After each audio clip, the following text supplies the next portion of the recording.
The importance of today's march really can't be understated, especially here at the Golden Gate Bridge, which has become a symbol for the state of California, which has for over a century been a refuge for our people, for our forefathers who were fleeing the genocide. This is the day that we demand remembrance. We demand acknowledgement of the Armenians, 1.5 million martyred by the Ottoman Turkish government.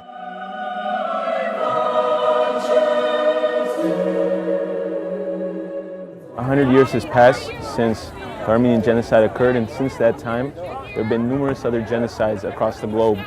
And it's really the denial of it that perpetuates genocide time and time again.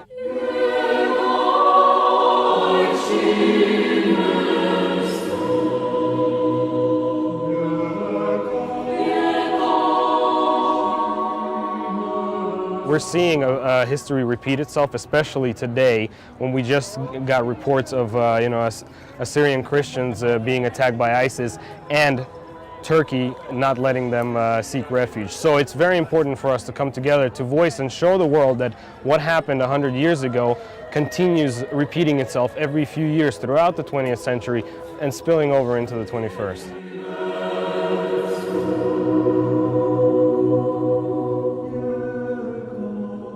The Golden Gate Bridge is a landmark that is recognized around the world, and the association of this Armenian Genocide March on such a landmark for the world just brings greater attention to the message that the Armenian Genocide must be acknowledged. This is a human rights issue of epic proportions.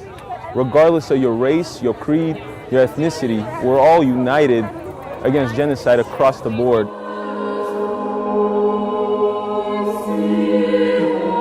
Today, Christians throughout the Middle East are confronted with terror on a daily basis. It was 100 years ago that in the Ottoman Empire there was a policy of extermination for Christian minorities. And we see the beginnings of that level of intolerance, that level of hatred sprouting in the Middle East today. The world has not learned its lesson, and for that reason it's important to point to the first genocide of the 20th century as a lesson that we must learn in order not to repeat the tragedies.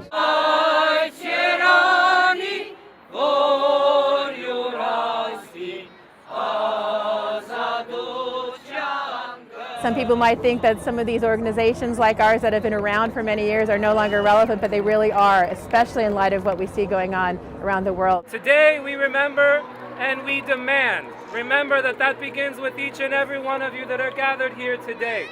Go back to your homes, go back to your communities, and tell them that for each event that takes place over the next 2 months, that we expect them to be there so that we can stand united, especially in the face of the tragedies and evils that are befalling our brothers and sisters in the Middle East today, so that tragedies like this will never happen again.